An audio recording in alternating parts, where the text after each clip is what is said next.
Masasabi ko mahulog ng langit talaga ito si Sir Ken. Para iwas hassle tayo, dapat automatic yung ating generator. So baba ko na. Yan na, nagbuhin na yung generator. When generator is working, can I come in? Yeah, Okay, I got it. wala pa sa 50%! 1,800 room, 4 packs na siya pag off-season. Magandang araw mga ka-Best Buys. So nandito tayo ngayon sa one of the best beach in the world. So nasa Boracay tayo ngayon together with Sir Jane Kirastali. Pinurchase ni Sir is yung ating Philking 8000i inverter, silent type, fully automatic, dual fuel inverter generator. So siya po yung kauna-unahang naka-avail ng Philking 8000 dito sa Boracay. So ikinasa na nga natin yung automatic system niya. So ito nga po yan. Mamaya iti-testing natin yung mga appliances na papaganahin natin while running yung ating generator. So tara at silipin natin yung mga appliances na meron dun sa bawat room. Para makita nyo na rin yung mismong room na nirerentahan dito sa kanyang apartment. And then, para sa mga inquiries nyo, mamaya malalaman nyo kung ano yung mga rates niya. Okay? Let's go! So ayan o. Ito yung mismong kwarto. Lazy Days Hotel dito sa Boracay. Bago pa na itong apartment ni Sir Jade, kaya naman wala pang masyadong review. Pero ako personally kasi, in-accommodate kami dito. Magkano yung rate ng room niyo, sir? Pag barkada fan po, nasa 500 pesos per pack. 500 pesos per packs. Maximum 4 packs po. 4 packs. May mga promos ba tayo, sir? 1,800 room, 4 packs na siya pag off-season. So meron siyang aircon, 0.75 horsepower yan. Conventional yan mga ka-Best Buys. Ang ilaw natin LED, tapos may ref. Ayan, nabuhay natin yung ref. Siyempre may TV din, electric fan. And maganda pa dito sa apartment na to, meron siyang hot and cold. Kaya naman, isa yung dapat sa must-have kapag pupunta ka dito sa Boracay. Siyempre, pag-aasikaso sa inyo ni Sir Jay, doon kayo hindi talaga malulugi. 100% yan mga ka-Best Buys. 1 minute walk, na doon ka na sa beachfront. Malapit na rin yun. At saka sa rate na yan mga ka-Best Buys, madalang yung ganyang rate dito sa Boracay. And itest natin ngayon yung generator sa fully automatic. Yung ating Philking 8000i, meron siyang iba't ibang paraan ng pag-start. Pwede siya sa remote control, pwede siya sa push start, pwede siya sa dihila, at syempre, yung pinaka-the best feature is pwede siya sa automatic. Kusang nabubuhay at saka kusang namamatay yung generator ninyo. Kapag nawala ng kuryente dito, minsan walang abiso, minsan gabi, napakahirap yung magbubuhay ka pa ng generator. Mag-set up ka pa ng double throw, papatay ka pa ulit ng generator kapag bumalik pa yung kuryente. Ang pinaka-the best nga dyan, kapag kaganyan, para iwas hassle tayo, dapat automatic yung ating generator. Di ba may ilaw? Ito yung breaker niya. Ito yung kumukontrol ng pasok ng kuryente galing sa Kelco. Pinatay natin ito mga ka-Best Buys, yung breaker. Ibig sabihin, mawawala ng kuryente, magpa-brand out yung buong apartment. Kapag nawala yung kuryente, dapat kusang mabubuhay yung generator mo. Papatayin muna natin yung kuryente at tingnan natin kung gaano kabilis yung transfer time. Ito yung magiging basis namin mga ka-Best Buys para malaman natin kung gaano kabilis mag-transfer at kung paano kabilis mag-response yung ating generator kapag nawala ng kuryente. So baba ko na. Ayun, namatay. Yan.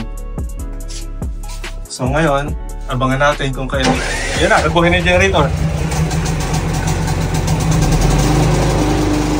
Tapos, silipin naman natin kung kailan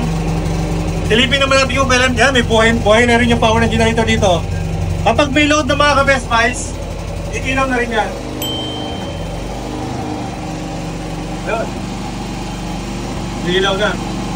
Ibig sabihin mga ka-Best Buys, meron ng power sa loob ng apartment. Ganun lang kabilis mga ka-Best Buys, yung maxi switch from ground out para mabuhay yung ating generator at magbigay ng supply sa buong apartment. Silipin niyo mga ka-Best Buys, oh. Ayan yung power na nakukonsumo ng apartment ni Sir. Working na. Cool. Doon sa kwarto natin buhay na rin. Okay, tatlo. So definitely, buhay din yung sa foreigner niyan. Bali wala sa kanya. Wala kayo. Liliinda. Hindi malaki. Double check na natin mga ka-Best Buys yung sa kabilang mga rooms. Kasi parang hindi ako makapaniwala na wala pa sa house binibigyan ng supply eh. Samantalang meron naman ng power. Nakapapa na rin yung breaker. Nalalaman natin yan. Okay, hello. It's already on? Yeah. Okay. We're having a test. So we have to open all the air tanks. Okay. So when generator is working, can I come in? Yeah. power it, you know? Yes, Yeah, power yeah. system. Okay, I got it. Ayun, naramdaman niya na. Dalawa na yung ilaw niya. Wala pa sa 50%! So, testing natin yung heater. Yung generator kasi mga ka-Best Buys, ang discard niya para mas mahaba yung runtime, dapat at least 50%. Ang nangyari kasi dito, parang 30% pa lang yung power na nakukonsumo ng buong low scissor. 8,000 watts ito mga ka-Best Buys with range of 7.2. Therefore, nasa more or less 3,000 watts lang yung nakukonsumo niya ngayon at this moment. Ayan, so pinapabuhay namin mga ka-Best Buys ngayon. Natin ko, shower, isang unit lang para malaman natin kung kakayarin na pa rin.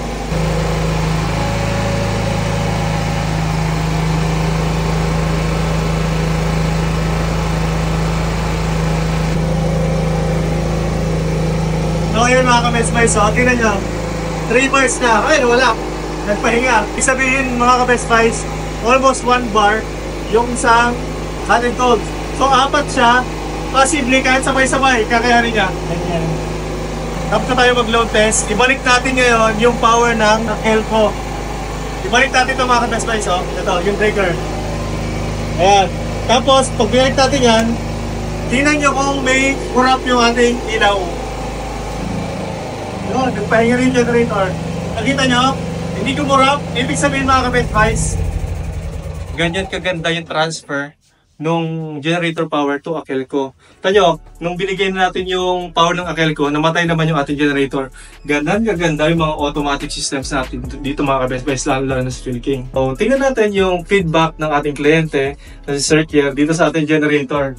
First impression mo sa ating generator? Speechless ako. So, malaking tulong sa negosyo ko to kasi hindi na ako mapapahiya sa mga kliyente namin. Lalo na't ang hirap magpaliwanag kung kailan babalikin si kuryente. So, nabawasan yung stress ko ngayon kasi tulad nito, automatic siya. Hindi ko na kailangang magising pa o bumaba pa, automatic talaga siya na. So parang masasabi ko, mamulog ng langit talaga ito si Sir Ken.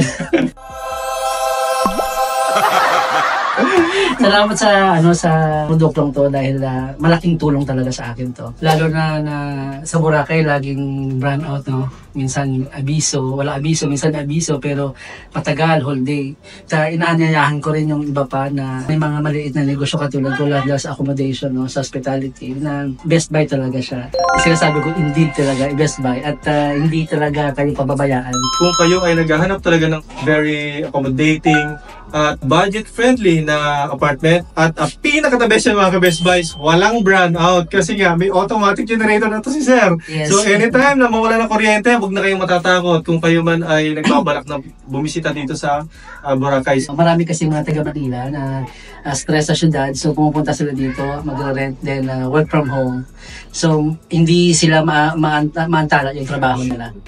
Ayan, sa halagang 1,800 pesos mga Best Buys, meron ka ng room, good for 4. Kaya naman kung 4 kayo, less than 500 isang araw, nasa Boracay. Di ba, good deal yun? Yes.